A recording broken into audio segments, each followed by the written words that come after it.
नमस्कार प्यारे दोस्तों, कैसे हो आप सब। मेरा नाम विशाल है। मैं आपको भूतिया घटना पर आधारित कहानी सुनाने जा रहा हूं। आपको कहानी अच्छी लगे तो वीडियो को लाइक और चैनल को सब्सक्राइब करें। चलो कहानी शुरू करते हैं। हिमाचल प्रदेश की ऊंची पर्वत श्रृंखलाओं के बीच एक कम जाना हुआ रास्ता था, चौथी घाटी। यह घाटी नक्शों में नहीं मिलती थी। स्थानीय लोग इसका नाम तक लेने से डरते थे। कहते थे कि जो यात्री गलती से इस रास्ते में चला जाए वह या तो लौटता नहीं, और अगर लौटे भी तो कुछ खोकर, अपनी आवाज, अपना होश या फिर अपना इंग साया। इसी क्षेत्र में घूमने आए चार दोस्त, आरव, सानवी, जय और माहिर, साहसी और रोमांच पसंद थे। उन्होंने कई ट्रैक किए थे, कई अनजानी जगहें देखी थीं, लेकिन चौथी घाटी के बारे में उन्होंने सिर्फ एक छोटी सी अफवाह सुनी थी। रात में वहां कोई पुकारता है और वो इंसान नहीं होता। जय ने मोबाइल में पुराना नक्शा खोला। देखो, इस तरफ एक पगडंडी है, शायद वही चौथी घाटी का रास्ता है, चलें? सानवी ने तुरंत मना किया। स्थानीय लोग मना करते हैं, कुछ तो कारण होगा। लेकिन आरव हंस पड़ा। भूत प्रेत कुछ नहीं होते, चलते हैं, शाम से पहले लौट आएंगे। चारों चल पड़े। दोपहर ढलने लगी, रास्ता संकरा और डरावना होता गया। चारों ओर काई लगी चट्टानें, दूर कहीं झरने की गूंज और पेड़ों के बीच अजीब सी सीटी जैसी आवाज, मानो कोई दूर से फुसफुसा रहा हो। माहिर बोला, ये हवा की आवाज है या कोई बोल रहा है? सानवी रुक गई। वो देखो, घाटी के मुहाने पर एक पुराना टूटा हुआ बोर्ड पड़ा था जिस पर काले पेंट से लिखा था, दोपहर के बाद इस घाटी में प्रवेश न करें, और नीचे उखड़े हुए अक्षरों में किसी ने पहले लिखा था, साया यहां रहता है। जय ने बोर्ड को पैर से हटाया। ये सब डराने के लिए होता है, असली नहीं। लेकिन जैसे ही वे घाटी के अंदर आए, अजीब चीज होने लगी। आवाजें बंद हो गईं, हवा भी नहीं चल रही थी, पेड़ों की पत्तियां तक स्थिर थीं, जैसे किसी ने इस जगह का समय रोक दिया हो। अचानक एक हल्की पुकार गूंजी, को ई है। लेकिन वह आवाज किसी इंसान की नहीं थी, फीकी, टूटी हुई, मानो किसी की सांसों में फंसी हो। चारों रुक गए। आरव ने फुसफुसाया, ये किसने कहा? सानवी के चेहरे पर खौफ उतर आया। यहां से वापस चलते हैं। उसी समय एक छाया उनके बाईं ओर से सरसराती हुई गुजरी, न इंसानी न जानवर जैसी, बस लंबी, अजीब मुड़ी हुई और बेहद ठंडी। हवा फिर से चलने लगी, लेकिन सिर्फ एक दिशा में, घाटी के अंदर, जैसे कुछ उन्हें और गहराई में खींच रहा हो। आरव ने टॉर्च निकाली। शायद कोई फंसा है, हमें मदद करनी चाहिए। सानवी ने उसका हाथ पकड़ लिया। ये मदद की आवाज नहीं है, ये बुलावा है। फिर वही आवाज आई, आओ यहां। और इस बार वह उनकी बिल्कुल पीछे से आई। चारों ने पलटकर देखा। वहां कोई नहीं था, लेकिन जमीन पर एक अजीब निशान उभर आया था, जैसे किसी ने 3 उंगलियों वाला हाथ मिट्टी में घसीटा हो। चौथी घाटी ने उन्हें देख लिया था और अब उन्हें छोड़ेगी नहीं। चारों तेज कदमों से बाहर निकलना चाहते थे, लेकिन घाटी का रास्ता बदला हुआ लग रहा था। वो पगडंडी जिससे वे आए थे कहीं गायब हो चुकी थी। चारों तरफ सिर्फ अंधेरा, कोहरा और पेड़ों की मुड़ी हुई टहनियां बची थीं। सानवी कांपती आवाज में बोली, ये रास्ता पहले ऐसा नहीं था, ये बदल कैसे गया? जय ने टॉर्च आगे घुमाई। हम उसी तरफ जा रहे हैं ना, शायद हमसे गलती हो गई है।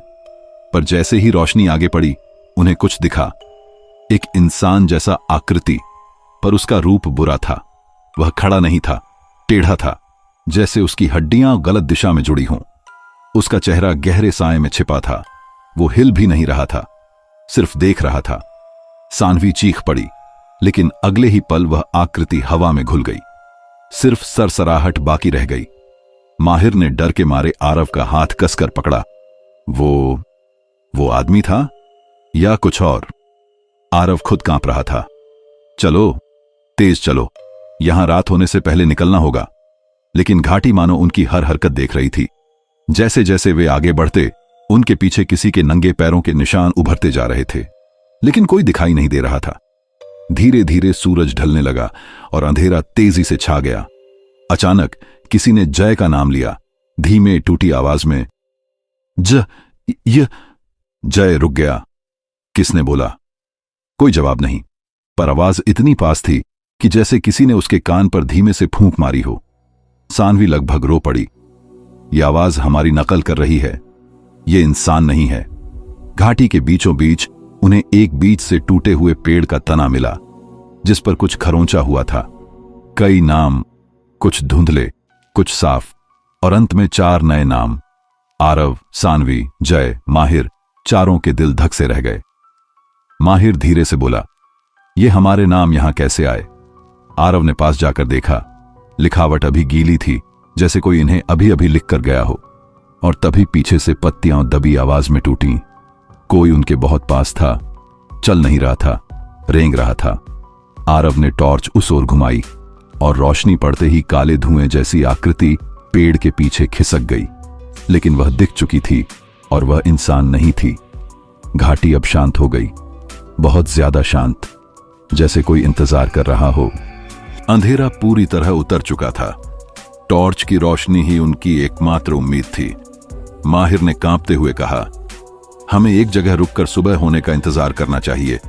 सानवी ने तुरंत मना किया, नहीं, रात होते ही वो चीज ज्यादा ताकतवर हो जाती है, हमने कहानियों में पढ़ा है। अचानक उन्हें दूर से एक लकड़ी टूटने की आवाज आई, धीमी, डरावनी, जैसे कोई पेड़ नहीं बल्कि किसी की हड्डी मुड़ी हो। जय ने पीछे मुड़कर देखा। उसके पैरों के ठीक पीछे एक लंबी काली बांह जमीन से निकलकर टॉर्च की रोशनी से छुपती हुई सकुच गई, जैसे रोशनी से जल रही हो। जय चीखा, यह जमीन के अंदर है। चारों दौड़ पड़े। अब सिर्फ एक ही आवाज घाटी में गूंज रही थी, उन्हें पीछा करती सरसराहट। कुछ दूर जाकर उन्हें एक पुराना लकड़ी का पुल मिला, जो 2 पहाड़ियों के बीच खाई पर बना था। नीचे सिर्फ अंधेरा था, ऐसा अंधेरा जो हल्का सा हिल रहा था। आरव बोला, पुल पार करो, जल्दी। सानवी पहले भागी, फिर माहिर, फिर जय। लेकिन जब आरव पार करने वाला था तो उसने अपने पैर में ठंडी उंगलियों की पकड़ महसूस की। किसी ने उसके टखने को नीचे से जकड़ लिया। नीचे झांक कर देखा, अंधेरा अब एक चेहरा बन चुका था।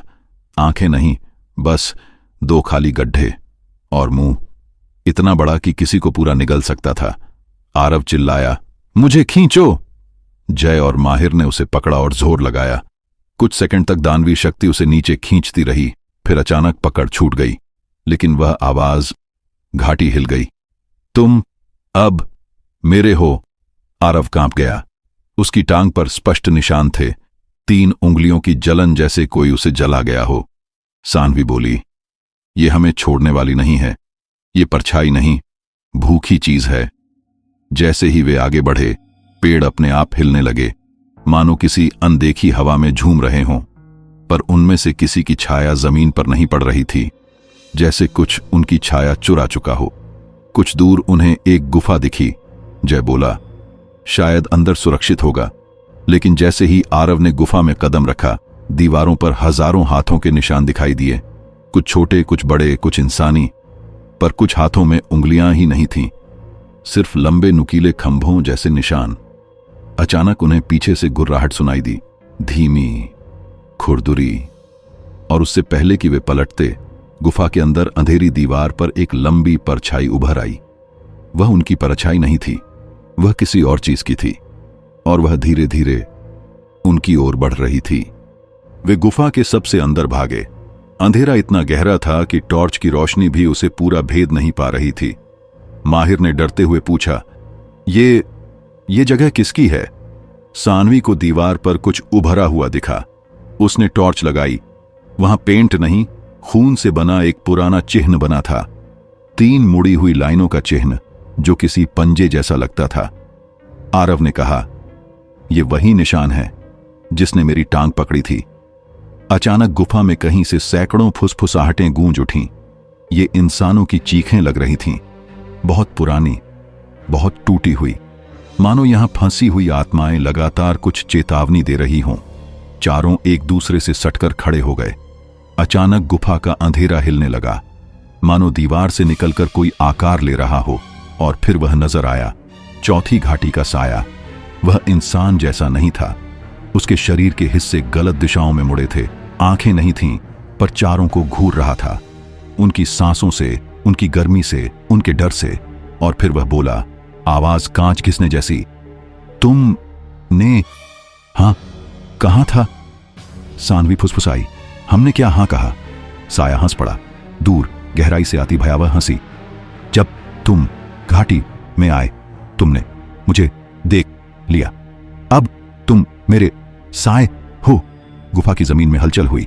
उनके अपने साए जमीन पर दिखाई दिए, लेकिन वे उनकी हरकतों की नकल नहीं कर रहे थे।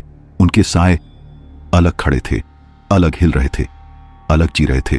और फिर चारों के साए धीरे धीरे गुफा की दीवारों की तरफ चढ़ने लगे, जबकि उनके असली शरीर वहीं खड़े थे। आरव चीखा, भागो! चारों दौड़ पड़े, गुफा से बाहर, घाटी के घने अंधेरे में, जंगल के बीच। साया पीछे पीछे नहीं आया, क्योंकि उसे आता नहीं था। वह हर जगह था। जैसे ही चारों घाटी के अंतिम मोड़ तक पहुंचे, सूरज की हल्की किरणें दिखीं। उनका दिल धड़क उठा। शायद वे बच गए, लेकिन बाहर निकलते ही उन्होंने देखा, उनकी परछाइयां नहीं थीं। चारों ने एक साथ जमीन की ओर देखा। उनकी परछाइयां गायब थीं। सानवी के गले से आवाज ही नहीं निकली। आरव घुटनों के बल गिर गया। जय कांपते हुए बोला, ये इसका क्या मतलब है? और तभी घाटी के अंदर से वही आवाज आई, धीमी, गहरी, भयावह, साया मेरा हो गया। घाटी शांति में डूब गई। हवा चलने लगी। पक्षियों की आवाज लौट आई।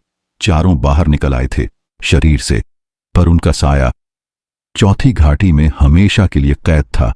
और कहते हैं, आज भी जो यात्री उस घाटी के पास से गुजरता है, दोपहर के बाद उसे कभी कभी 4 बिना आवाज वाले साए चलते हुए दिखते हैं, जिनके मालिक कभी वापस नहीं आए। साया अभी भी भूखा है, और घाटी अब भी बुलाती है हर उस इंसान को जो डर को चुनौती देता है।